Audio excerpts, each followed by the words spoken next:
Bago pa man tumilawak ang manok, gising na si Elena. Gayon ang araw ng kanyang pagpapaalam sa ina upang sumama kay Aya sa Maynila, kung saan siya inalok ng trabaho. Kinakabahan siya dahil sa hindi magandang pakikitungo sa kanya ng kanyang ina. Gayunpaman, mahal na mahal niya ito dahil ito na lamang ang mayroon siya. Simulat sa pool kasi ay siya ang sinisisi ng ina dahil sa pagbubuntis sa kanya. Nawala ang pagkakataon nitong mapangasawa ang nobyong Amerikano. Noon, nagtatrabaho ang kanyang ina sa pagbibigay aliw sa mga kalalakihan, at isa sa mga nabijhani sa kanyang ganda ay ang lalaking nagmula sa ibang bansa. Simula nang magkaroon siya ng sariling isip, doon niya lamang nalaman na walang pagmamahal sa kanya ang kanyang ina. Pinalaki siya nito upang maging utusan sa bahay. Siya ang tampulan ng tukso, laging hinuhusgahan ng mga tao, at sinasabihang susunod sa yapak ng kanyang ina. Masakit iyon, ngunit tinitiis niya dahil walang saysay ang kanyang paliwanag at pagtatanggol sa sarili sa mga taong makikitid ang isip. Kahit na gumawa siya ng mabuti, isa pa rin silang kalapati na mababa ang lipad, taliwas man sa katotohanan. Inay, magandang umaga po. Magpapaalam po sana ako na sasama ako kay Aya sa Maynila dahil may inaalok siyang trabaho sa akin. Mamamasukan po kami bilang katulong para makatulong sa mga gastusin dito sa bahay. Kabado niyang paalam sa ina matapos nitong kainin ang agahang inihanda niya. Mapang insulto siyang tiningnan ng kanyang ina bago nagsalita. Ha? Aba, mabuti naman at naisipan mo nang umalis. Mataas ang boses nitong sabi na nagpalunok sa kanya. Ang kapal nga rin ng pagmumukha mong babae ka at ngayon mo lamang yan naisip. Matagal ka ng pabigat sa akin, kaya dapat lang na umalis ka at magbanat ng buto. Singhal nito at saka naglagay ng matingkad na pampakulay sa labi. Kapag umalis ka rito, siguraduhin mong huwag na huwag ka nang babalik dahil malas ka sa buhay ko. Simula nang dumating ka, nagkandaletse-letse na ang lahat. Noon pa man ay hadlang ka na sa pag-esenso ko, kaya't mabuti ang naging pasya mo nang mawalan na ako ng batugang palaminin. Dagdag nito sa katumayo at walang pakialam na binunggo ang kanyang balikat. Ngumisi pa ito kaya't nagbaba na lamang siya ng tingin. Tila ba mga karayom ang bawat salitang lumalabas sa bibig ng kanyang ina na tumatagos sa sugatan niyang puso. Tuluyan na ring umalis ang kanyang ina. Pupunta na naman ito sa club at sa susunod na araw na naman ito uwi. Minsan nga'y inaabot pa ng 1 linggo bago ito umuwi. Dinidiskartehan niya na lamang ang pagkain upang hindi siya mamatay ng dilat ang mata dahil sa gutom. Walang tumatanggap na trabaho sa kanya dahil ni minsan ay hindi siya nakaapak sa paaralan. Isa siyang mangmang para sa kanyang ina. Puro masasakit na salita ang natatanggap niya rito. Minsan nga'y nasasaktan pa siya nito ng pisikal. Nakagat niya ang ibabang labi ng mamuo sa mga mata niyang luha. Hindi ka pa nasanay sa kanya, Elena. Mapait ang hiting pagkausap niya sa kanyang sarili sa kanya pinahid ang luhang bumasa sa kanyang pisngi. Hindi pa rin talaga siya nasasanay, masyadong mababaw ang kanyang mga luha. Bumuga siya ng hangin. Iwinaglit niya ang sakit sa kanya inayos ang mga damit na dadalhin niya dahil maya-maya lamang ay susunduin na siya ng kaibigan. Ilang minuto pa ay dumating na ang kaibigan niya kaya't agad na rin silang umalis. Sa pagtalikod niya, muling tumulo ang ilang butil ng kanyang mga luha. Hindi niya batid kung makakauwi pa ba siya lalo't natanggap niya na ang pinakamasakit na salitang nanggaling mismo sa bibig ng kanyang ina. Minsan nga'y napapatanong siya sa kanyang sarili. Nagtataka siya't nagdududa kung totoo bang ina niya ang kasama dahil walang inang pipiling pagkait ng pagmamahal sa kanilang mga anak. Iba't iba man ang uri ng pagmamahal ng mga magulang, kahit papaano ay pinapakitaan pa rin ng pag-alala ang mga anak nito samantalang siya. Nakatiting na awat pag-alalay, wala siyang natanggap. Malungkot siyang bumuga ng hangin. Mahal ko kayo, inay, kahit na ganito kayo sa akin. Paalam po. Sa huling pagkakataon ay lumingon siya sa malit nilang tahanan bago siya tuluyang humakbang palayo. Ayos ka lang ba, Elena? Tanong sa kanya ng kaibigan ng umandar na ang bus. Naman, pilit ang giting tugon niya at saka isinandal ang ulo sa balikat nito. Ramdam niya ang pagbuga ng hangin ng kaibigan kaya't napangiti siya dahil sa ibang tao niya nakukuha ang pag-alala na hindi niya ni minsan naramdaman sa ina. Ayos lang ako, Bes. Huwag mo akong alalahanin. Paninigurado niya rito upang hindi na ito mag-isip pa ng kung ano-ano. Alam ko na hindi ka okay. Sino ba namang magulang ang nakakapagsalita ng ganoon sa kanyang anak? Sad nito't saka ipinatong ang ulo sa ulo niyang nakasandal sa balikat nito. Huwag na lang nating pag-usapan pa ang bagay na yan. Balang araw ay maghihilom din ang lahat ng sakit. Alam ko na darating ang araw na mayisip din ni inay na meron siyang anak na nagmamahal sa kanya. Asa pa rin ako na balang araw mamahalin ako ng nanay ko. Hindi ako mawawala ng pag-asa, puno ng pag-asa niyang saad bago niya ipikit ang pares ng kanyang mga mata. Hindi niya na narinig pang magsalita ang kaibigan kaya tuluyan na siyang nilamon ng antok. Madaling araw na rin nang marating nila ang malaking bahay na kanilang pagsisilbihan. Bumaba sila sa tricycle na siyang naghatid sa kanila sa subdivision at humakbang patungo sa malaking bahay. Sobrang laki ng bahay. Alam mo, talagang hindi basta-bastang nakatira dito. Namamanghang komento niya nang ilibot nila ang paningin sa paligid ng mansyon. Tama ka. Sobrang yaman ang magiging amo natin, pagsang-ayon nito sa kanya. Hintayin na lang natin si Chang dahil tinets ko naman na siya at sinabing nandito na tayo sa labas. Saat pa nito, maging ito'y namamangha rin sa laki ng bahay. Ang kwento rito ng tiyahin ay malapalasyo umano ang bahay ng mga amo nito, at ngayong nakikita na nila ang harapan ay hindi na niya masasabing exaggerated masyado ang tiyahin. Tumango-tango naman si Elena habang patuloy na inililibot ang paningin sa magarang paligid ng bahay. Maya-maya pa ay lumabas na rin ang tiyahin ni Aya na si Aling Beth. Agad rin naman sila nitong inanyayahang pumasok sa loob matapos ang maiksing kamustahan. Ilayo ninyo muna yung mga gamit nyo rito sa ibabaw ng kama ninyo para may pakilala ko na kayong dalawa kay Senyorita Leonor. Saad ni Aling Beth na agad namang sinunod ng dalawa. Pagkuway lumabas na rin sila ng maid's room. Chang, sandali. Pwede ba naming malaman kung mabait ang mga amo natin? Pigil ni Aya sa tiyahin habang nasa hallway sila ng mansyon. Hindi ko masasabing mababait pero maayos naman silang mga amo. Sobra akong magpapaso basta't maging masipag at masyunurin kayo, prangkahang sagot nito. Istriktong-istrikto si Senyorito Gregor. Hindi siya ang uri ng tao na mahilig makipagbiruan lalo na ang magbukas ng usapan. Sinlamig ng yelo ang presensya niya. Ganoon din naman ang pinsan niya na si Senyorita Leonor. Ngunit kung paghahambingin ay mas madilim ang aura ni Senyorita, kaunting kibot lang ay magiging dragon agad ito. Napakaselosa kaya't kung maaari ay iwasan niyong madikit o kahit na makalapit-lapit ng konti kay Senyorito dahil magkakaroon ng World War I, mahigpit nitong bilin sa kanila. Parang nakakatakot naman, komento bigla ni Aya habang si Elena ay tahimik lamang na nakikinig. Hindi siya nababahala dahil sanay na siya sa ganoon. Sa halos 18 taon niya ba namang nakasama ang inay, talagang masasanay siya sa ugaling sinabi ng tiyahin ni Aya. Hindi niyo kailangang matakot, mag-focus lamang kayo sa trabaho nang walang maging problema. O siya, tama na ang sismisan, halina kayo at nang may pakilala ko na kayo kay Senyorita, pumihit na ito ng pigilan muli ni Aya. Ano na naman ba yun, Aya? Nakukulitan nitong baling sa pamangkin. Last na lang, Chang. Curious lang ako kasi dahil automatikong dalawang katulong kaagad ang hinihingi sa inyo nung Senyorita Leonor. Ano po bang nangyarit nag-hear agad mismo ng bagong katulong? Napabuntong hininga naman ang ginang, nailing pa ito dahil sa kulit ng pamangkin. Siya, yaman din lang at napakakulit mo ay kukumpletuhin ko na. Tinanggal yung pinalitan ninyo dahil nahuling pinagpapantasyahan si Senyorito Gregor. Katakot Takot na pangmamalit ang natanggap nila mula kay Senyorita kaya't kayo. Huwag na kayong gagaya sa kanila dahil sa kangkungan kayo pupulutin. Mahigpit na akong nagbilin sa inyo. Pakinggan niyo para tumagal tayong lahat sa trabaho. Yun lang, at ipinagpatuloy na nito ang paghakbang pasulong. Nagkatinginan na naman ang magkaibigan bago sumunod sa ginang na mabilis nang naglalakad. Naratating nila ang living room kung saan naroroon ang isang sopistikadang babae. Mahahaba ang makikinis nitong binti. Kamukha niya si Maleficent, maganda.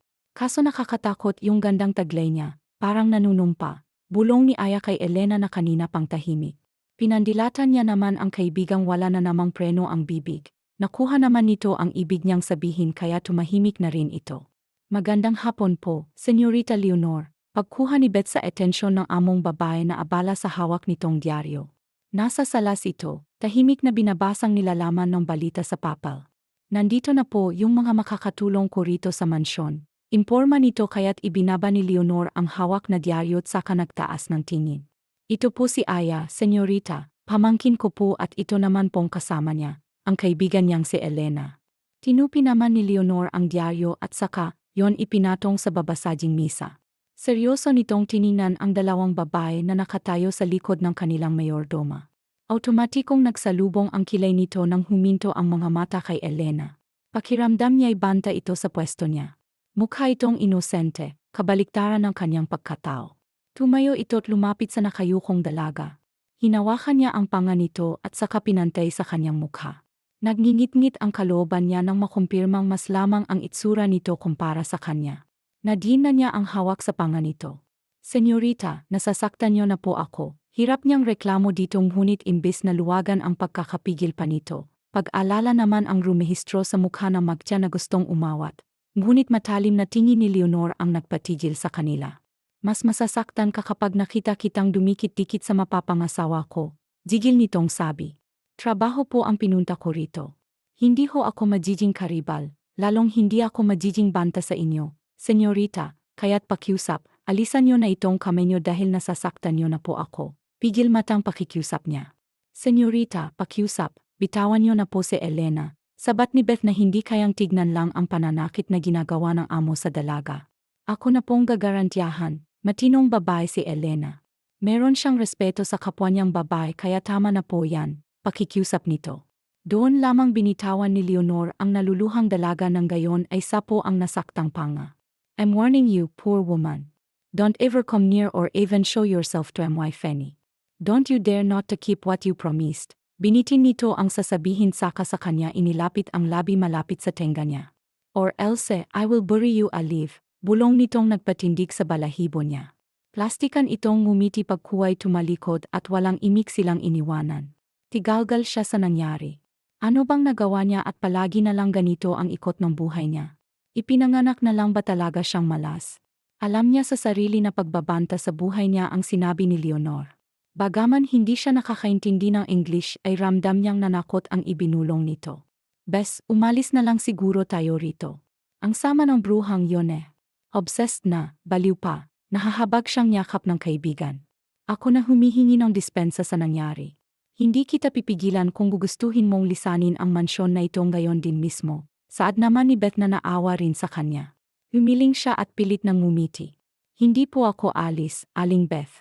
Sanay na po ako sa ganitong pangyayari Saka kapag umalis ako rito, baka pulutin ako sa kangkungan. Wala na po akong uwian. Tinakol na ako ni nanay kaya't dito lamang po ako magsusumikap hanggang sa makapag-ipon ng sapat na perang gagamitin ko upang magbukas na maliit na negosyong alam ko.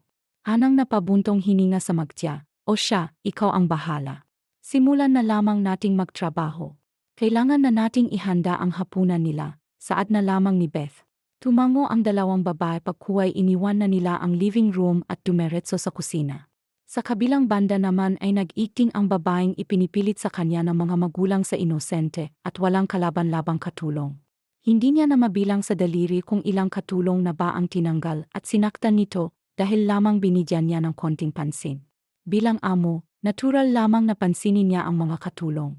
Hindi naman kasi maaring idaan niya palagi sa senyas ang lahat ng kanyang utos. Marahas niyang ibinaling ang tingin sa bumukas na pinto. Isinarado niya ang laptop nang pumasok sa kanyang silid ang para sa kanya'y hibang na babae. Who gave you the permission to enter my room? Gigil niyang tanong kay Leonor. Kung nakamamatay nga lang ang tingin ay baka bumulagta na ito sa sobrang talimang titig na ipinupukol niya rito. I'm your fiance kaya't natural lang na pumasok ako sa kwarto mo kahit na walang pahintulot ng kahit na sino, kasol nitong sagot. Napakuyom sa kamao niyang isinusuksok niya sa bulsa. Humakbang ito palapit sa kanya plano sana nitong haplusin ang matigas niyang dibdib nang tabigin niya ang kamay nito. Gumisi ito sa kanya nang matalim niyang sinalubong ang nangaakit nitong mga mata. Pinag-cross nito ang kamay ng maupo sa gilid ng kanyang kama matapos siyang lagpasan. Aunt Eluna called me and was asking when we would give them a grandchild. They want you to get me pregnant before we get married so that both of our clans can be sure that someone will inherit all the wealth and properties of her families. Now, let's form the heirs of the Tuason Group of Companies and the Empress Corporation. Mapang-akit nitong sabi at walang ano-ano ihinubad ang manipis na pantulog. Nangaakit siyang tinignan ngunit bigo itong makitang pananabik lalo ng pagkamangha sa mga mata nito. Mapanuya ni Gregor na pagmasdan ang kahubaran ng babae, pandidiri ang naramdaman niya. Imbes na pagnanasa, itatak mo'y. Tulad ng utos ni Gregor, dinalhan ito ni Beth ng pagkain. Salamat, Manang. Tipid niyang pasasalamat dito nang ipatong nito sa ibabaw ng misa ang dalang pagkain. Ikinampay niya ang kamay bilang senyas na lumabas na ang ginang. Hinintay niya lamang na makaalis ang may edad na katulong bago niya balingan ang pagkain. Isinara niya ang laptop saka tinanggal ang salamin sa kanyang mga mata. Itinabi niya ang mga iyon saka sa kanya inilapit ang pagkain. Sa sandal sana siya ng pabalang bumukas ang pintuan ng kanyang silid. Mariin siyang napapikit na marinig ang galit na boses ni Leonor. Huwag mo akong sisimulan, Leonor. Banta niya rito matapos ibaba ang kutsara at idor. Bakit Gregor? Sasaktan mo ba ako? Kaya mo ba?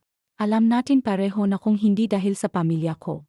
Lumubog na ang kumpanya niyo kaya't matuto kang tumanaw ng utang na loob sa akin ha. Nakatakda ng lahat, sumabay ka sa agos nang wala kang pagsisihan sa bandang huli.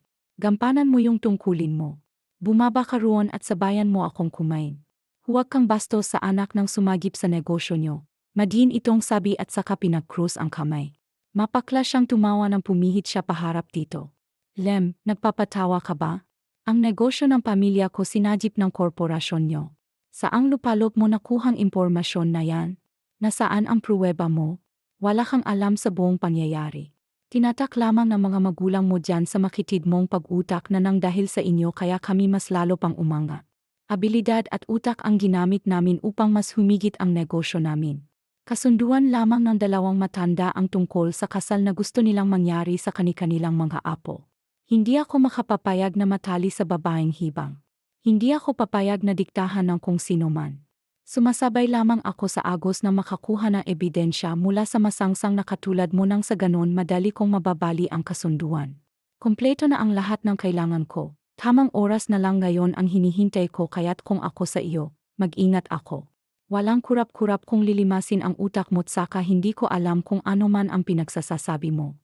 Huwag mo akong akusahan dahil wala akong ginagawa.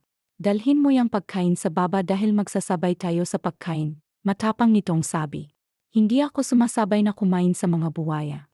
Lumabas ka na, blangko na ngayon ang tingin niya sa babae. Inalis niya ang kamay sa bulsa at walang imik na binalikan ng pagkain. Napailing-iling siya ng pabagsak nitong isinara ang kanyang pinto. Lem, matatapos din ang paghahari-harian mo sa mansyon ko. Babae ka, jigil niyang sambit. Nawalan na siya ng gana ng dahil sa nangyari. Tumayo siya't nagtungo sa harapan ng pinto upang siguruhing hindi na makakapasok pang babaeng ipinagkasundo sa kanya. Kinuha niya ang cellphone, nagtungo siya sa veranda ng kanyang silid at tinawagan ang taong inutusan upang tipunin ang lahat ng nakuha niyang magpapabagsak sa pangalan lalong-lalo na sa reputasyon ni Leonor. Kamusta? Nagawa mo na ba? Seryoso niyang tanong sa kausap. Natapos ko na ang lahat-lahat, sir. Naprint ko na ang lahat ng larawang ipinasa mo. Nagawa ko ring maging klaro yung video. Ipapasa ko pa lang sa inyo yung link, kayo na lamang bahalang mag-save, sagot nitong nagpangiti sa kanya. Maasahan ka talaga. Ipapasa ko na rin ngayon din mismo sa bank account mong pera, anya't saka ibinaba ang linya.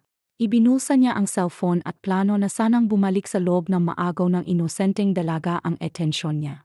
Pino ang bawat galaw nito habang inilalagay sa malaking trash can na nasa labas ang mga naipong basura. Nagpunas ito ng pawis sa mukha gamit ang maluwag nitong damit kaya't malinaw niyang nakikita ang manipis at maputi nitong tiyan. Pakiramdam niya'y nanunuyo ang lalamunan niya kaya't sunod-sunod siyang lumuno. Umatras siya nang humarap na ito. Madilim sa kanyang kinapupuntahan, napangiti siya nang wagwag nito ang maluwag na damit. Ginawa nito yung pamaypay. Bago pa ito pumasok ay pinusod muna nito ang buhok. Hindi siya kumukurap kahit na isang beses habang pinagsasawa ang tingin sa dalaga na bagaman, wala na sa labas ay naroroon pa rin sa kanyang mga mata. Napangiti siya nang ma-realize na patasaan niya ang bagong katulong. May kung anong kapilyuhan ang lumalaro sa kanyang isipan, ngunit hindi pa ito ang tamang oras upang punan ang gutom na nararamdaman ng kanyang katawang lupa. Ayaw niyang muling pag-initan ito ni Leonor. Tumalikod na siya't pumasok sa silid. Binalikan niya ang dinalang pagkain na matanda nilang katulong saka, yun kinuha at binitbit upang dalhin sa kusina. Hindi niyo ho ba, senyorito, nagustuhan ang hinanda naming pagkain? Gusto niyo po bang maghanda kami ng bago? Tanong sa kanya ni Beth nang makita nitong hindi man lang nabawasan ang pagkain dinala nito sa kanya. Nawalan ho ako ng gana, manang, tipid niyang tugon saka ipinatong sa misa ang tray ng pagkain. Hinanap ng mga mata niya ang dalagan ngunit hindi niya ito makita kaya't lumabas na lamang siya ng kusina at nagtungo sa bar nitong mansyon. Doon niya inubos ang mahigit 1 oras. Mataas ang tolerance niya sa alak kaya't kahit na 4 na boot ng beer na ubos niya ay tuwid pa rin ang tayo niya. Akyat na sana nang makarinig ng komosyon sa labas.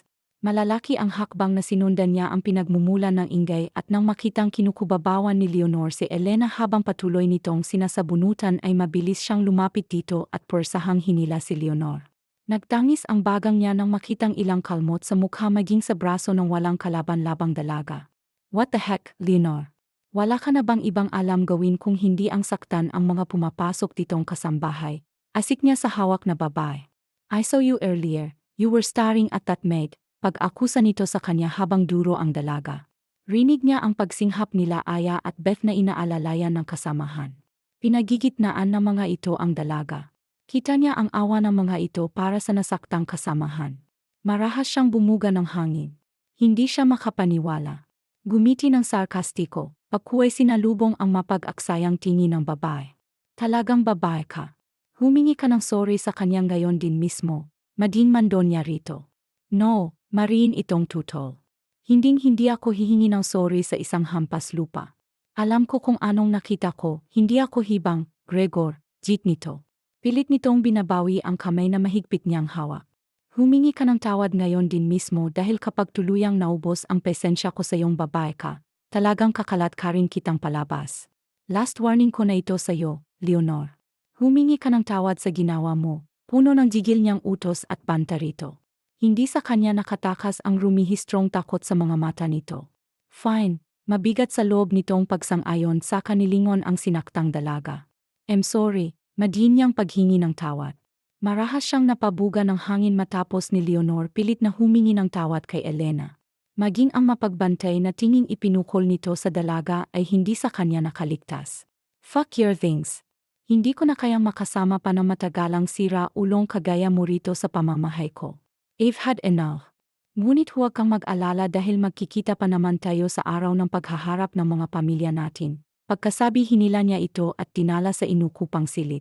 You can do this to me, Gregor. Hysterical nitong sambit ng basta niya na lang kinuha ang malaki nitong maleta at doon ay pinagsisiksikan mga damit nito. I can. Anyat saka isinara ang maleta at muling hinaklit ang kamay nito. Hawak niya sa kabilang kamay ang maleta.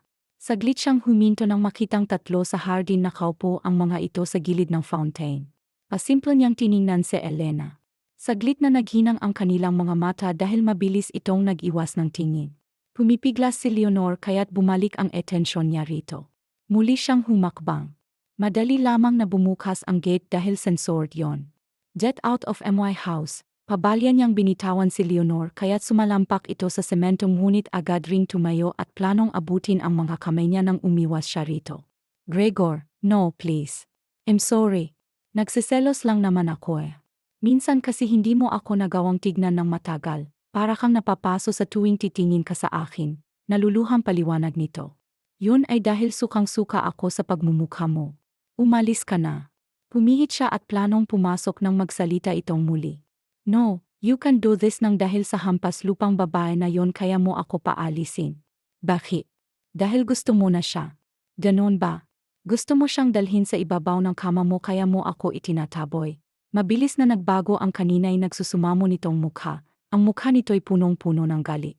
Subukan mong ipagpalit ako sa kanya at papatayin ko siya. Mariin itong banta. Marahas niya itong nilingon. Baliw kang talaga. Mali ang mga magulang mo na inilabas kanila kaagad ng rehabilitation center. Nailing niyang ani dito.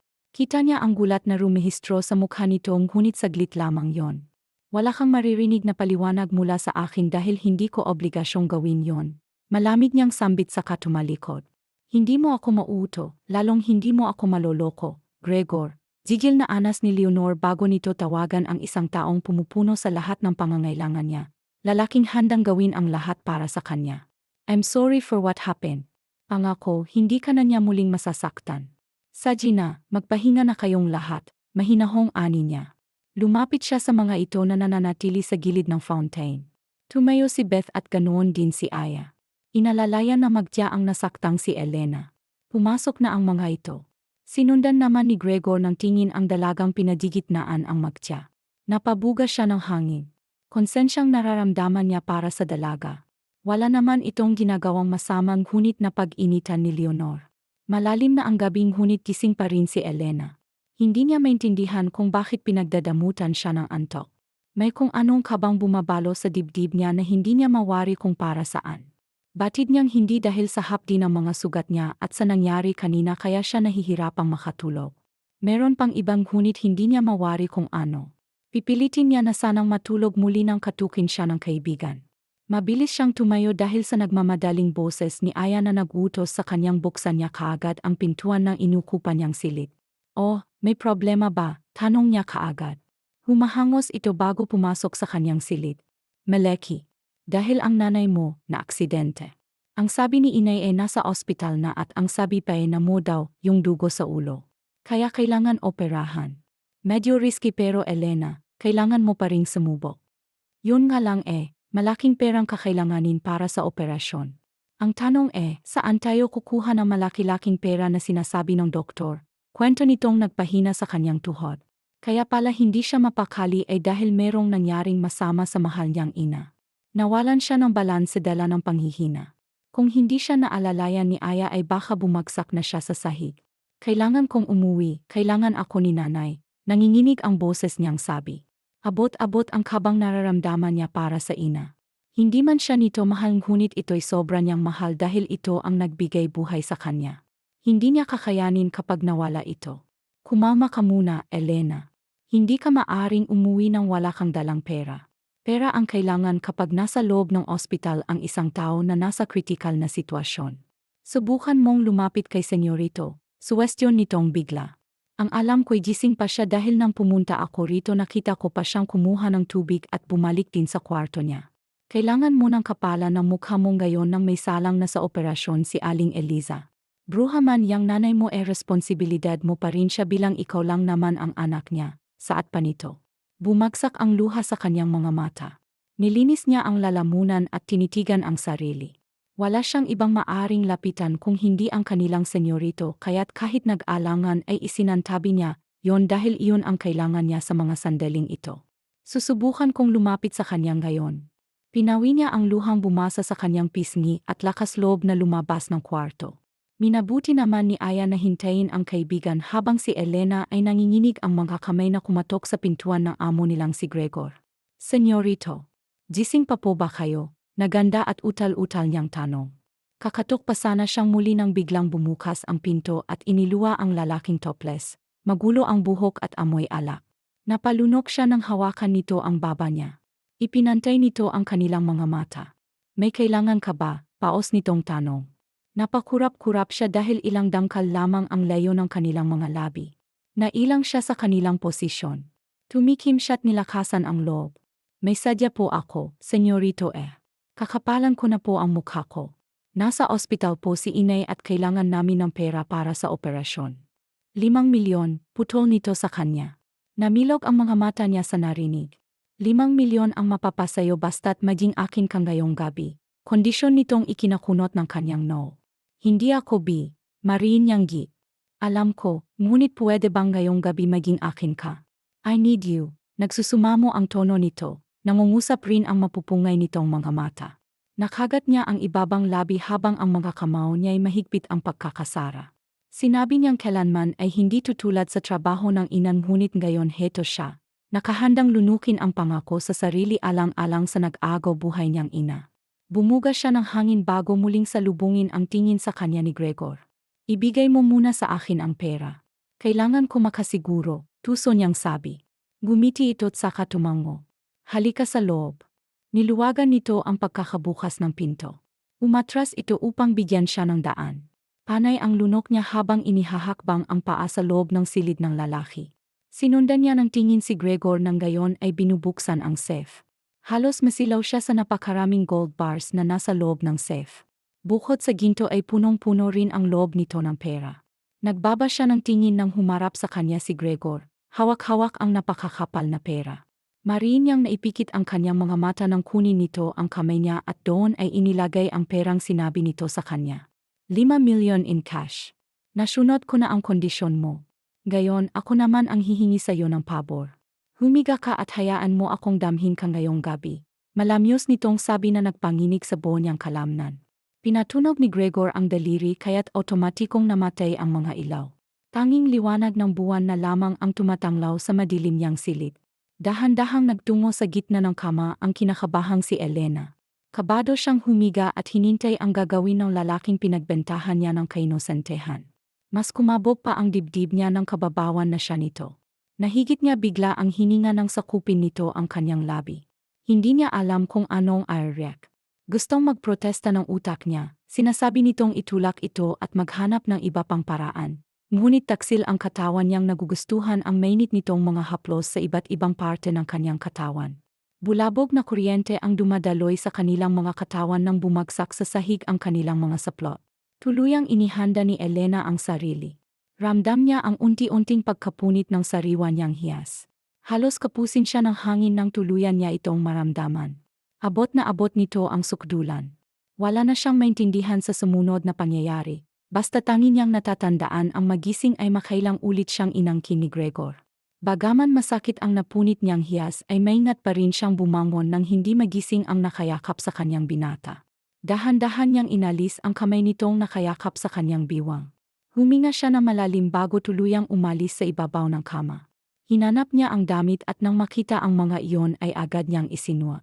Matapos niyang isuot ang damit ay kinuha niya ang pera at ibinalot yun sa shirt na nakuha niya at saka niya maayos na iniwan ang silid. Habol niya ang hininga ng tuluyang marating ang inukupang silid.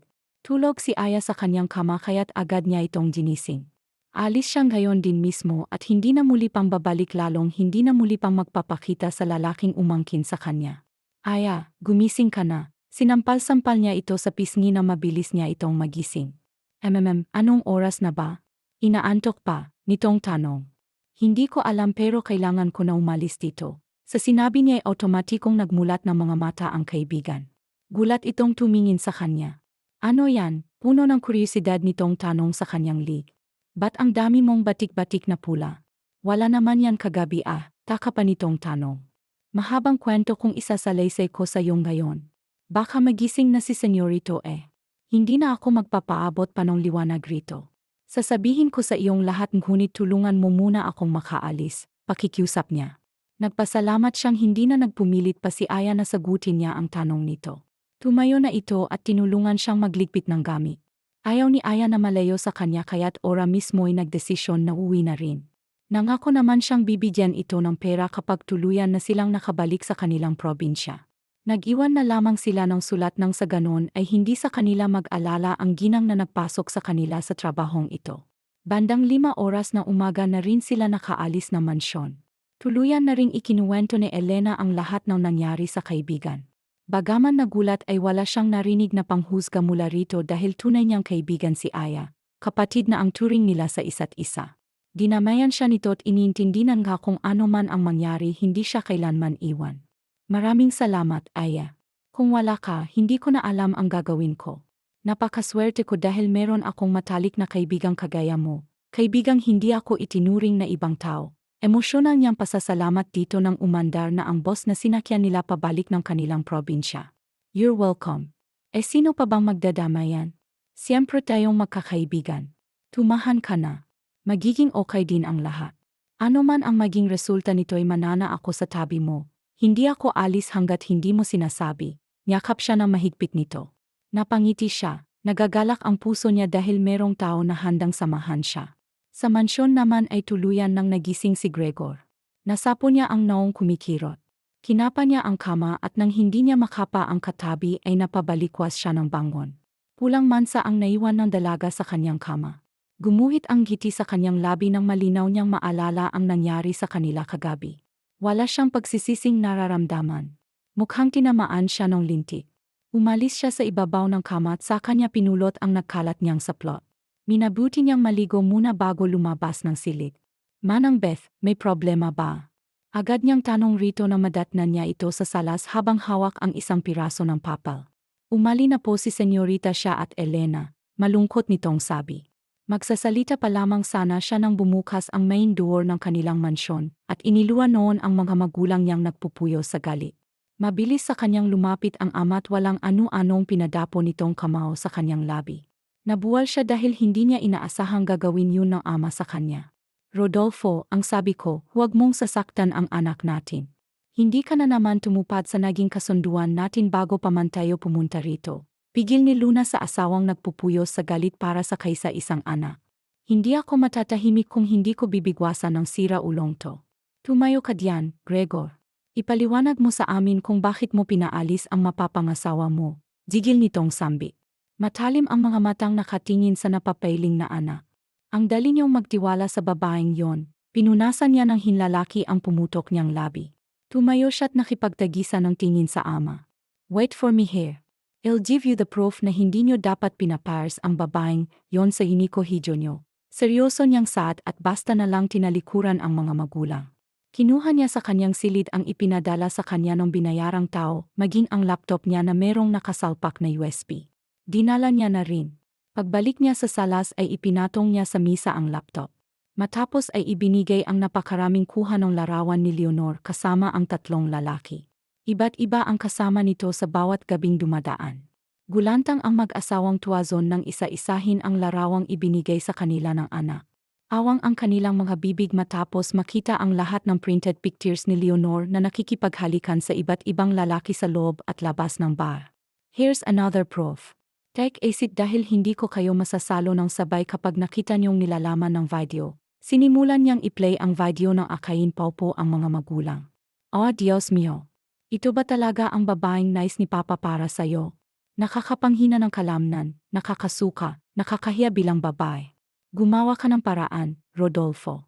Hindi ako makapapayag na dalhin ang maruming babae na yon ang apelido ng angkan natin. Hindi ako magpapapasok ng hunyang mo sa bahay natin. Gawan mo ito ng paraan. Halos atakihin ang ginang na makalahati ang nakakapanindig balahibong palabas na ang bidang babae ay walang iba kung hindi si Leonor. Malalim na bumuntong hininga si Rodolfo. Maging ito'y nagsisisi sa napiling babae para sa kaisa-isang anak. Buong akala niya'y malinis at mabuti ang babae. Mali sila ng pagkakakilala rito. Tumayo ito na sinundan ng asawa. Wala nang magaganap na kasalan, pinal nitong desisyon na nagpangiti kay Gregor. May nabanggit ka na babae ang dapat ay mapapangasawa mo. Nasaan siya? Totoo bang iniibig mo ang isang katulong? Seryosong dagdag ng kanyang ama. Yes, Dad, I do love my maid. I claimed every inch of her. Siniguro ko magkakaroon kayo ng apo mga 9 na buwan mulang gayon. Yun nga lang ay umalis siya dahil sa ina niya. It's critical but don't worry dahil hindi ako makapapayag na hindi ko siya makuha. She's my future wife. Matapang niyang tugon. Pananagutan mo muna ang pagiging C ng Tuazon Group of Companies bago mo sandan ang babaeng gusto mong pakasalan.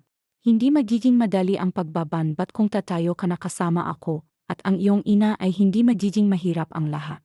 Ibibigay ko ang buo kong suporta sa inyo ng babaeng, yon oras na matapos ng problemang to. Kondisyon ng ama sa kanya. Sumasang-ayon siyang tumango.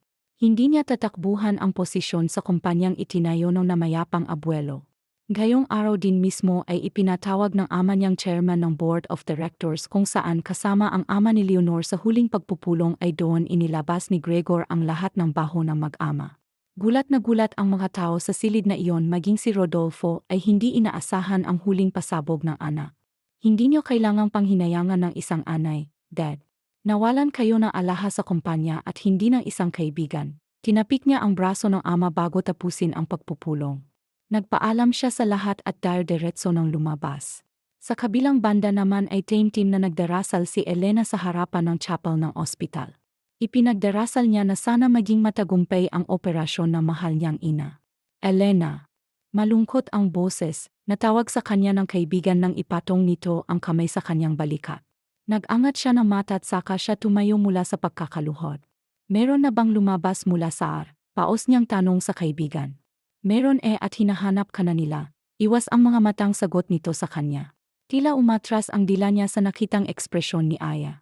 Napailing-iling siya kasabay ng kanyang pag-atras. Meron kang hindi sinasabi, saad niya rito. Mas maganda kung ikaw mismo ang makakaalam. Malungkot nitong sabit saka inabot ang nanlalamig niyang palad. Hindi niya nagugustuhan ang inaakto ni Aya ngunit kahit na natatakot sa malalaman ay nagpatyanod siya hanggang sa marating nila ang Sinalubong kaagad sila ng doktor at sinabi nitong hindi kinaya ng kanyang ina ang operasyon. Hindi maaari, Duff. Sinabi niyong gagawin niyo ang lahat, I-revive niyo ang nanay ko. Hindi siya maaring mawala sa akin. Siya na lang ang meron ako, siya na lang ang pamilya ko kaya't hindi maaring mawala siya. Marami pa akong pangarap para sa amin ni Inay. Gusto ko pang mapalapit sa kanya. Gusto kong bigyan siya ng negosyo nang sa ganoon hindi na siya magtrabaho pa. Gusto kong iparamdam sa kanya kung gaano ko siya kamahal. Pakiusap, Dof, gawin niyo ulit ang operasyon. Iligtas niyo ang nanay ko. Nakikiusap po ako sa inyo, parang awa niyo na. Tungkulin niyo ang magligtas ng buhay ng tao, di ba? Kaya iligtas niyo ang nanay ko. Pagsusumamo niya habang ang mga luha niya walang patid sa pagtulo.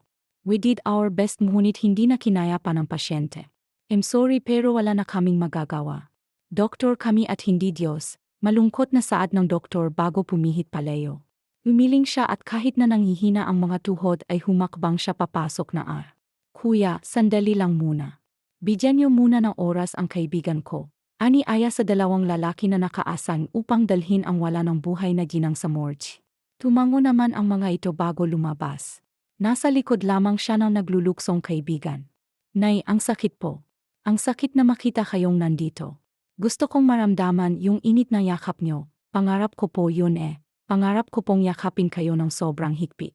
Hindi ko naman inaasahan na sa ganitong paraan ko po kayo mayayakap.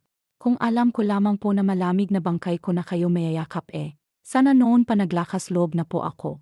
Impit siyang umiyak habang yakap ang malamig na katawan ng wala ng buhay na ina. Hinaplos niya ang pisngi nito at saka, yun hinagkan. Napakarami kong gustong gawin na kasama kayo, marami pa akong plano para sa inyo. Hindi ko man lang nasabi kung gaano ko kayo kamahal, kung gaano po akong nagpapasalamat dahil kahit na naging hadlang ako sa mga pangarap nyo, mas pinili nyo pa rin akong buhayin.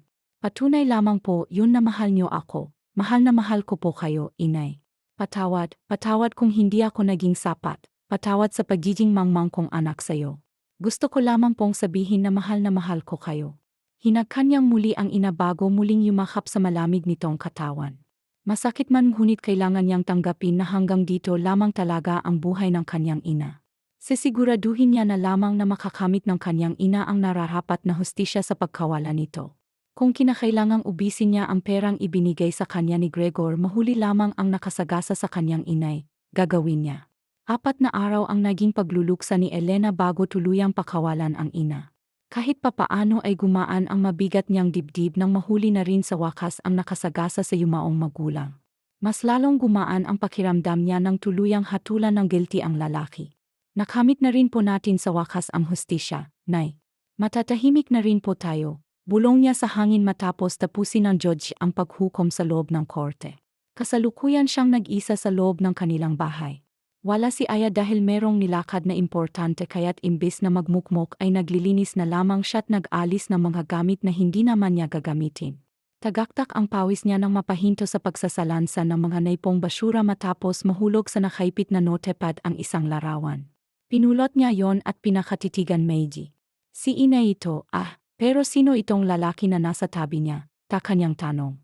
Tiningnan niya ang likod ng larawan at doon ay nabasa niya ang maiksing sulat na nagsasabing ang lalaking kasama ng ina niya sa larawan ay ang kanyang ama na isang tauhan sa barko. Natutop niya ang bibig na mabasa ang sulat. Bagaman nanghihina ay kinuha niya ang notepad at isa-isang binuklat hanggang sa marating niya ang gitna ng papel kung saan merong nakasulat patungkol sa kung papaano siyang nabuo at kung papaanong nawala ang totoo niyang ama matapos laminin ang dagat na minsang dumaan na malakas na bagyo. Sa dulo ng sulat ay nakasaad ang paghingi sa kanya ng tawad ng kanyang ina. Emosyonal ang gumuhit ng ngiti sa kanyang labi dahil ramdam niyang sinseridad bagaman sulat kamay na lamang yon. Wala po akong galit na nararamdaman para sa inyo, Nay. Nagtatampo lang ako bilang anak na naghahangad ng kahit nakakaragdag sa inyo. Kailan may hindi ko ginawa? Mahal ko po kayo. Nayakap niya ang notepad maging ang wallet size na picture. Hinayaan niyang maglaglagan ang mga luha niya. Hinaplos niya ang picture bago, yun dalhin sa labi. Tinapos niya na rin ang paglilinis at minabuting maligo na muna bago ihanda ang sariling hapunan. Matapos siyang maligo'y nagsalang na siya ng sinaing sa biniling kalan. Elena, may taong naghahanap sa iyo sa labas. Boses yun ni Yuna, pinsan niyang Bo. Pinunasan niya naman ang basang kamay bago hinarap ang pinsan. Sino naman ang naghahanap sa akin? Kanyang tanong. Babae, mukhang mayaman tapos mukhang mataray. Saad nitong nagpatigil sa kanya. Si Leonor, mahina niyang sambit. Sigurado siyang si Leonor ang tinutukoy ni Yuna. So, dito ka pala nakatira, saad na mapanuyang tinig. Kinuyom ni Elena ang kamao nang makita ang babaeng ilang beses na inapakan ang kanyang pagkatao. Nakatayo ito sa labas, wala ni isang kasama. Anong kailangan mo? Seryosong tanong niya. Tumabi naman ang pinsan niyang si Yuna na naiintriga sa komosyong tiyak nitong magaganap. Insan, nasa likod mo lang ako ha, mahinang suporta sa kanya ni Yuna. Kaya ko na ito, pakitingnan-tingnan na lang muna, yung sinaing ko. Anya at humakbang upang magbantay sila ni Leonor. Anong kailangan mo? Matapang niyang tanong. Tantanan mo ang fans ko. Jigil nitong sabi na nagpatawa sa kanya. Tanga ka ba? Nasa probinsya na ako. Wala ako sa mansyon kaya't paano mo nasasabi na tantanan ko siya? Pang-asar niya rito. Walang hiya, sasampalin na sana siya nito nang saluhin niya ang kamay nitong ilang dangkal na lang ang lapit sa kanyang pisngi. Inipon niya ang lakas sa kamay tsaka, yun pinadapo sa pisngi nito na tumabingi. Jigil niyang piniga ang kamay nito matapos makahuma sa sampal na ibinigay niya rito. Ganti ko yan sa pananakit mo sa akin. Wala na tayo sa mansyon, Leonor, kaya't hindi na ako papayag na saktan mo pang muli ako at lalong hindi ako makapapayag na dumapo ang marumi mong kamay sa pisngi ko. Nasa teritoryo kita kaya rin kitang ibawon sa lupa oras na maubos mo ang presensya ko. Kung noon pigil na pigil ang sarili ko dahil sa takot na baka malayo ako na matagal sa aking ina. Ngunit ngayon wala na yung takot na yun sa akin, kayang-kaya ko nang labanan ka. Marahas niyang binitawan ang kamay nitong namumula dahil sa higpit ng hawak niya roon kanina. You'll regret this. Tandaan mo yan. Yun na lamang ang nasabi nito dahil unti-unti nang dumarami ang taong nakikisyoso. Pagbabayaran kita ng malaki, pagbabanta nito. Kahit lagyan mo pa ng tubo. Wala akong pakialam, pamimilosopo niya. Umatras si Leonor. Namumula ang mukha nito sa galit habang siya na may biglang nasapo ang noo nang biglang umikot ang paningin niya sa paligid. Napahawak siya sa pasamano kung hindi siya naalalayan ni Yunay baka nawalan na siya ng malay. Uminom ka muna ng tubig. Ibinigay nito sa kanya ang isang baso ng tubig. Okay ka lang ba, insan? Nag-alala nitong tanong. Tumango naman siya bilang tugon saka tinanggap ang basong ibinibigay nito. Salamat, ibinalik niya rito ang baso matapos uminom. Nahilo akong bigla, ha, ani niya. Napagod at na-stress kayata dun sa impaktang babae kanina eh. Sino ba yon? At bakit ka makapagsalita parang laki ng kasalanang nagawa mo sa kanya? Takang tanong nito. Mapapangasawa siya ng lalaking may-ari ng mansyon kung saan kami nagtrabaho ni Aya. Nagsiselos siya sa akin kahit wala naman akong ginagawang masama. Sa aming dalawa, siya yung merong kasalanan sa akin dahil inapak-apakan niya ang pagkatao ko. Hindi ako makapaniwalang sinundan niya pa ako rito at akusahan ng kung ano-ano. Mahirap talaga kapag nadidikit ka sa mayaman no? Dahil kahit nasa malayo ka na pinag-initan ka pa rin, nadidismaya niyang sambi. Yung amo mong lalakit saka, yung nagbigay ng motibo sa'yo kasi hindi naman basta-bastang magagalit ang isang babae kapag hindi nila nararamdaman na meron silang magiging kaagaw sa kanilang mga pag-aari, sad nito. Hindi na siya sumagot, mas pinili niyang itikom ang bibig. Ayaw niya nang palawijin pa ang usapan kaya tumayo na siya diretsong nagtungo sa kusina. Siya at mukhang ayaw mong pinag-usapan pa ang tungkol doon kaya't magpapaalam na rin ako dahil marami pa rin kaming kailangang ayusin inay sa bahay. Mauna na ako Elena, kapag may kailangan ka huwag kang mahihiyang lumapit sa amin ha. Sad nitong tinanguan niya na lamang. Napabuga siya ng hangin ng tuluyang mapag-isa. Pinatay niya na ang apoy sa kalan dahil luto na yung kanin. Umikot muli ang paningin niya kaya't nawalan siya ng balance kung hindi lamang siya nasalo ng isang tao na pamilyar ang pabango sa kanya. Baka bumagsak na siya sa sahig. Senyorito Gregor, utal niyang sambit ng maghinang ang kanilang mga mata. Automatiko siyang kumawalan ngunit naging maagap ito sa paghila sa kanya hanggang sa may kulong siya nito sa malalapad nitong dibdib. Nahigit niya ang paghinga na marinig ang malakas na tibok ng pintig ng puso nito. Binalot siya ng kaba ng hakkan nito ang kanyang noo. Bitawan mo ako. Pinilit niya pa ring makawala sa bisig nito ngunit sadyang ayaw nito kaya't wala siyang magawa kung hindi ang hintayin bitawan siya nito. Hindi na kita hahayaan pang mawala, hindi na kita pakakawalan pa. Ang tagal kong nangulila, halos mabaliw-baliw ako sa kakahintay na matapos ang isang buwang ibinigay na trabaho sa akin ni Dad at ngayong okay na ang lahat ay magagawa ako ng lahat upang makuha at maging akin ka na. Puno na emosyong ani niya nang hindi man lang kumukurap habang nakatitig sa magandang mukha ng pinamumuluhan kaya't nabitawan niya ito. Katulad lamang kayo ng fiance mo, parehas kayong hibang Kung nung una madali mo akong nakuha dahil sa laki ng pangangailangan ko ngunit ngayon hindi mo na ako mapapasunod sa'yo. Yung pera ibabalik ko sa'yo. Nabawasan lamang yun ng 3,000.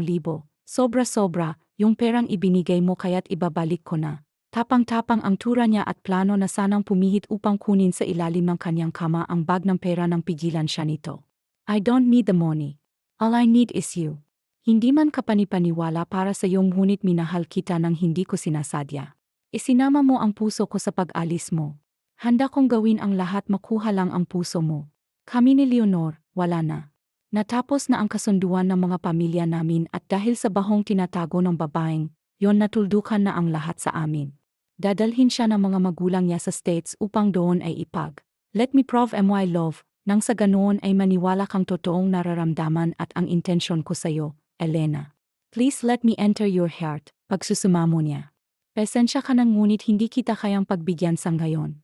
Nagluluksa pa rin ako sa pagkawala ng kaisa-isang magulang ko kaya't hayaan mo na muna akong tanggapin ang mga pangyayari. Ayokong sandalan ka, mas gusto kong maghilom na mag-isa. Pakiusap lang, huwag ngayon. Gusto kong kilalanin at mahalin ang sarili ko bago ako magpapasok at magmahal ng ibang tao. Maintindihan mo sana. Mahinahong pakikiusap niya't saka ito tinalikuran. Rinig niya ang pagbuntong hininga nito. Naintindihan ko. 1 buwan. Hanggang doon lamang ang kaya kong ibigay dahil kapag matagal pa roon ay baka mabaliw na ako sa kakaisip sa'yo. Babalik ako at sa pagbalik ko'y kasama ko na ang mga magulang ko dahil ikaw ang hihingi ko sa altar. Okay na ang lahat, may future wife mo na lang ang kulang. Sambit nitong nagpamatiwalaan ang mga lumalabas na salita mula sa bibig nito. Anong sabi mo? At sino ka para magdesisyon? Nang dahil lamang sa isang gabi nahibang ka na sa akin. Minahal mo ako gayong ilang araw lang naman akong nanilbihan sa mansyon mo? Huwag ka ngang masyadong eksaherado. I'm telling you the truth, mahirap pang paniwalaan ang lahat ng sinabi ko. Seryoso akong tao at kailanman ay hindi nagbiro dahil hindi ko alam kung paano yun gawin. I love you at yun ang totoo dahil yun ang nararamdaman ko. Ito man ang unang karanasan ko sa pag-ibig ngunit sigurado ako sa nararamdaman ko. El court you at sisimulan ko, yun matapos ang 1 buwan. Mahal kita Elena. Nararamdaman kong malapit na akong maging ama. Utusan ko si Aya na samahan ka sa binang makumpirma kong hinala ko. Huwag mo sanang ipagkakait sa akin ang magiging anak natin oras na malaman mong dinadala mo na ang naging bunga ng isang gabing yon. Mahinahon niyang saad. Ngunit wala na siyang nakuhang sagot mula sa tinatanging dalaga kaya't minabuti niya nang umalis na muna sa ngayon. Naiwan namang napapaisip si Elena. Maaring kakayang nagkaroon ng bunga ang isang gabing yon at kung sakaling magkaroon man ay ano bang gagawin niya? Hahayaan niya bang pasukin ni Gregor ang nananahimik niyang mundo? Makakaya niya kayang mahalin din ito katulad ng idinidin nitong pag-ibig para sa kanya? Nalilito po ako, Inay. Pwede niyo po ba akong tulungan na magpasya? Usal niya sa hangin. Makailang ulit siyang bumuga ng hangin bago inihanda ang gulay na ulamin niya para sa araw na ito. Elena, pagbuksan mo ang maganda mong kaibigan. Bilis. Tinig ni Aya na kumakatok sa labas ng pinto. Sandali, sagot niya. Basa ang kamay niya kaya tinuyo niya na muna. Yun saglit bago pagbuksan ng kaibigan. Ano bang sadya mo at mukhang napaka-importante? Tanong niya rito matapos nilang sabay na maupo sa kawayang upuan. Pinuntahan ako ni Senyorito sa bahay at sinabing samahan daw kita sa bibukas na bukas din dahil sigurado raw siya na magkakaanak na kayo. Bruha ka. Naku, magiging senyorita ka na namin ni Chang Yan. Instant madamang peg mo kapag napagdesisyonan mong pasukin ang marangyang buhay ni Senyorito. Ah, kinikilig nitong sabi. Hindi ko gustong pasukin ang mundo niya. Masaya na ako't kontento na ako sa buhay ko na ganito. Bumili na lamang tayo ng iti upang malaman natin na mas madali kong totoong habang dinadala ko ang anak niya. Seryoso niyang sabi. Paano kung mag-positive? Anong gagawin mo? Saka hindi papayag si Senyorito na hindi mabigyan ng isang buo at masayang pamilya ang anak niya. Hindi ko alam. Basta ang alam ko, hindi ko naman hahayaang maranasan ng anak ko ang naranasan kong lungkot at pananabik para sa isang buo at masayang pamilya. Hindi ko naman ipagkakait ang kompletong pamilya sa magiging anak ko kaya't kung ano man ang maging pasya niya, papayag ako. Ngunit sa ngayon ay papahalagahan at mamahalin ko muna ang sarili ko. Bibigyan ko muna ng oras ang sarili ko bago ang iba, Anya. Nakakaintinding tumango at ngumiti sa kanyang kaibigan. Buo niyang sinuportahan ito. Ito na nga ang nagpresentang bumili ng iti at nang mabili na nito ang bagay na yon ay kaagad niyang ginamit. Positive. Magiging ina ka na. Maluha-luhang saad ni Aya nang tignan ang iti na merong lumabas na 2 guhit matapos niyang patakan na ihi. Napangiti siya ng todo, abot ang sayang nararamdaman niya sa mga sandaling ito. Niyuko niya ang manipis na tiyan saka, yun marahang hinaplos. Wala ni isang salita ang lumabas sa kanyang bibig, nakangiti lamang siya habang dinadama ang tiyan. Matuling lumipas ang 1 buwan. Sabik ang pamilyang Watson habang binabaybay ang daan patungo sa bahay ng dalagang magiging parte ng kanilang pamilya balang araw. Halos araw-araw nila kung padalhan na masustansyang pagkain ang nagdadalang taong si Elena. Siniguro rin nilang kompleto ito sa vitamins at iba pang pangangailangan ng babaeng nagdadalang tao. We're so glad to finally meet you, Iha. Sa kwento ka lang namin nakilala kaya't ngayong nasa harap ka na namin ay napakasaya namin. Kamusta ka kayo ng apo ko? May ngiti sa labing bungad ni Alona matapos silang paanyayahan ni Elena na pumasok sa munti nitong tahanan. Inunahan niyo naman ako Ma'am Eni hindi niyo man lang ako hinayaang ibigay yung pinitas ko sa flower garden mo. Nakasimanggot na sabat ni Gregor. Oh, sorry. Sabik lang talaga akong kamustahin ang magiging daughter-in-law ko. Malambing nitong sabi. Dumistansya ito at tumabi sa napapangiting asawa. Kaagad namang naupo si Gregor sa tabi ng pinamumukhaan ang dalaga at saka dito inyabot ang sariwang bulaklak na kinuha niya pa mismo sa tanim ng ina. Bulaklak para sa pinakamagandang dilag na nakilala ko. Malawak ang ngiti niya sa labi nang tanggapin ng dalaga ang bulaklak na bigay niya. Kamusta kayo ng baby natin? Hindi ka naman ba nahihirapan? Malambing niyang tanong. Okay naman ako lalo ng anak natin. Hindi niya mapigilan ang hindi mautal dahil sa kabang nararamdaman. Nakangiting nakamasid sa kanila ang mga magulang ni Gregor, kaya't hindi niya ito magawang sawayin. Ang gaganda yung mga bulaklak, salamat. Sinikap niyang ngumiti kahit na patuloy pa rin ang pagtambol na malakas ng kanyang dibdib. So, kailan mo planong sagutin ang anak ko, Iha? Singit ni Alona. Nga naman, Iha. Kailan nga ba? Segunda naman ni Rodolfo na nagpangiti ng lihim sa binata nilang anak dahil kinunsaba niya ang mga ito. Hindi ko pa po kasi alam nautal niyang sagot. Nanliligaw pa lang naman kasi ako kaya't wala pa siyang may sasagot sa inyo. Don't pressure my future wife, Ma'am. Dad baka oras mismo sagutin ako, pagbibiro niya. Natawa naman sa kanya ang mga magulang. Bibilhan nga pala kita ng iba't ibang klase ng prutas. Sandali at ipagbabalat kita, ani Alona at mabilis na kinuha sa loob ng kots ang grocery. Bago pa man nila dalawin ang dalaga, gumuhit ang ngiti sa kanyang labi nang marinig ang pinong tawa ni Elena. Nakikipagkwentuhan na ito sa mga magulang niya nang mabalatan niya ang orange, ay hiniwa niya naman ang mansanas sa 4 saka hinugasan ng ubas bago ang mga iyon pagsama-samahin sa malaking mangkok. Gusto ka sana naming paanyayahan sa mansyon na mas mabantayan ka namin. Gusto kasi namin na masubaybayan ang unti-unting paglaki ng apo namin sa sinapupunan mo hanggang sa may labas mo na siya. Okay lang ba sa'yo Iha ang hiling naming ito?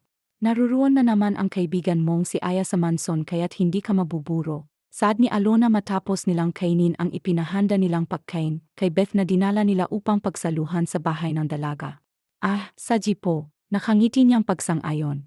Hindi niya ipagkakait ang anak sa lolo at lola nito lalo na sa ama ng anak niya na sobra-sobra ang effort na ginagawa makuha lamang ang loob niya na hindi nito alam na nakuha na nito matapos nitong mapatunayan sa kanya ang sarili. Yes. Thank you so much, Iha. Galaxy itong yakap. Yumakap din siyang pabalik. Ang mainit nitong yakap ay nagpaalala sa kanyang ina. Bago sila umalis ay hiniling niyang dalawin muna ang puntod ng kanyang ina. Nagpresentang sumama ang mag-ama sa kanya dahil nais umano ng mga itong formal siyang ipagpaalam sa inang na mayapa. Nang marating nilang puntod ay hindi na Elena mapigilan ang pagbuhos na emosyon dahil pinagawa ni Gregor ng bahay ang puntod ng kanyang ina. Talos ang sahig maging ang puntod ay ipinayos. Sobrang kintab noon. Nasa lapida na rin ang magandang mukha ng kanyang ina. Lumuhod siya at saka yun hinaplos. Tahimik niyang kinamusta ang ina. Pagkatapos ay isa-isang nagpakilala ang kanyang mga kasama. Napangiti siya nang magpaalam si Gregor na hihingin ang kamay niya. Mas napangiti pa siya lalo nang mangako itong hinding-hindi siya sasaktan at sisikaping paligayahin sa bawat araw na magdaraan. Tila hinaplos ang puso niya sa lahat ng ginagawa ni Gregor. Marahil ay oras na rin upang gantihan pala ito kaya tumayo siya at hinarap ang 1 buwan ang nanliligaw sa kanyang lalaki. Na, sinasagot na kita at tinatanggap ko na ang pagiging asawa sa'yo. Totoo animoy nananaginip lamang ito kaya't agad siyang tumango. Oh, goodness, thank you. Thank you so much. I love you. I love you so much, Elena Contigno. Sa sobrang saya hindi niya mapigilang hindi ito silin ng kahit na nasa harapan lamang nila ang mga magulang. Mahal din kita, salamat din kasi sinagot mo ako kahit na halos araw-araw kita noong sinusungitan. Masayang pagtatapat niya sa tunay ring nararamdaman. Nagdaop muli ang kanilang mga labi, walang paglagyan ng saya ng gayon ay kanilang nararamdaman. At dahil nakaset naman na ang lahat ay madali na lamang nilang ipinangako ang pag-ibig sa harapan ng altar. Ilang buwan pa ay isinilang na rin ni Elena ang una nilang anak. Hindi sila nahirapan dahil nakaagapay ang mga magulang ni Gregor, na masayang-masaya dahil sa wakas ay nagkaroon na rin ng apo ang mga ito. Mas lalo pang natuwang mag-asawang Alona at Rodolfo nang madagdagan pa ng dalawa ang una nilang apo. Napuno na malilit na tinig ang loob ng mansyon na nagpakompleto kay Gregor, ganoon din sa mag-asawang Alona at Rodolfo na halos ayaw nang umalis sa bahay ng anak dahil gustong palaging kasama ang magaganda't gwapong mga apo. 10 taon ang lumipas at nagkaroon ng renewal sa kanilang kasal. Masaya nilang tinanggap ang basbas ng pari. Nadagdagan ang saya nila nang sa wakas kasi malaman nilang meron na ring pamilya si Leonor, Italianong napangasawa nito.